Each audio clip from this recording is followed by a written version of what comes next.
Hi friends 2002 సంవత్సరంలో సంక్రాంతి బరిలో Nandamuri Balakrishna, super star Mahesh Babu, JD చక్రవర్తి, తరుణ్ అలాగే కమల్ హాసన్ మధ్య నువ్వా నీనా అనేతలా బాక్స్ ఆఫీస్ పోటీ అయితే జరిగింది. మరి 2002 సంక్రాంతి బరిలో ఎవరు బాక్స్ ఆఫీస్ విన్నర్ గా నిలిచారు అనే విషయం గురించి తెలుసుకునే ముందు తప్పకుండా వీడియోకి ఒక లైక్ అయితే కొట్టండి ఫ్రెండ్స్. ముందుగా నటసింహం నందమూరి బాలకృష్ణ గారు జనవరి 11వ తారీఖున సీమ సింహం అనే మూవీ తరడం జరిగింది.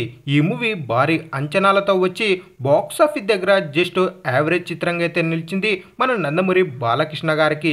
కానీ ఈ మూవీలో ఉన్నటువంటి సాంగ్స్ అప్పట్లో ఒక రేంజ్ లో హిట్ అయ్యాయని చెప్పుకోవచ్చు.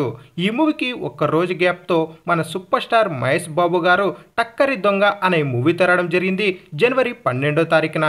ఈ మూవీలో ఉన్నటువంటి సాంగ్స్ ఆకట్టుకున్నప్పటికీ మూవీ మాత్రం బాక్స్ ఆఫీస్ దగ్గర ఫ్లాప్ మూవీగా అయితే నిలిచింది. ఈ మూవీకి పోటీగా తరుణ్ గారు నువ్వు లేక నేను లేను అనే మూవీ తరడం జరిగింది. ఈ మూవీ చిన్న సినిమాగా వచ్చి బాక్స్ ఆఫీస్ దగ్గర బిగ్గెస్ట్ బ్లాక్ బస్టర్ హిట్ గా అయితే నిలిచింది మన తరుణ్ గారికి అని చెప్పుకోవచ్చు. ఈ మూవీలో ఉన్నటువంటి సాంగ్స్ సూపర్ డూపర్ హిట్ గా అయితే నిలిచాయి. ఈ మూవీ కామెడీగా అలాగే ఫ్యామిలీ ఆడియన్స్ ను విపరీతంగా మెప్పించినటువంటి మూవీ అని చెప్పుకోవచ్చు. ఈ మూవీకి పోటీగా మన కమల్ హాసన్ గారు జనవరి 15వ తారీఖున బ్రహ్మచారి అనే మూవీ తరడం జరిగింది. ఈ మూవీ బాక్స్ ఆఫీస్ దగ్గర ఏ మాత్రం ఆకట్టుకోలేకపోయిందని చెప్పుకోవచ్చు మన కమల్ హాసన్ గారికి. ఈ మూవీ బాక్స్ ఆఫీస్ దగ్గర ఫ్లాప్ మూవీగా అయితే నిలిచింది. ఈ మూవీకి పోటీగా మన జేడి చక్రవర్తి గారు ప్రేమకు స్వాగతం అనే మూవీ తరడం జరిగింది.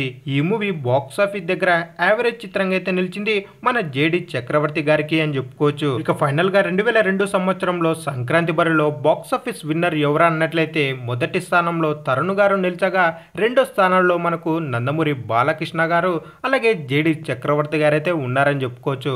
ఇక లాస్ట్ లో సూపర్ స్టార్ మహేష్ బాబు గారు, కమల్ హాసన్ గారు అయితే ఉన్నారు. అలాగే వీరి మధ్య జరిగినటువంటి 2002 సంక్రాంతి బరిలో మీకు బాగా నచ్చినటువంటి మూవీ ఏదో అలాగే మీ ఫేవరెట్ అభిమాన హీరో ఎవరు అనేది కింద తప్పకుండా కామెంట్ అయితే వేసుకోండి. అలాగే మరెన్నో ఇలాంటి లేటెస్ట్ వీడియోలు త్వరగా తెలుసుకోవాలనుకుంటే తప్పకుండా మన ఛానల్ని సబ్స్క్రైబ్ చేసుకుని వీడియోకి ఒక లైక్ అయితే కొట్టండి. అలాగే ఈ వీడియోని మీ ఫ్రెండ్స్కి అయితే షేర్ చేయండి. మరెన్నో ఇలాంటి లేటెస్ట్ వీడియోలతో అయితే మీ ముందుకు రావడం జరుగుతుంది.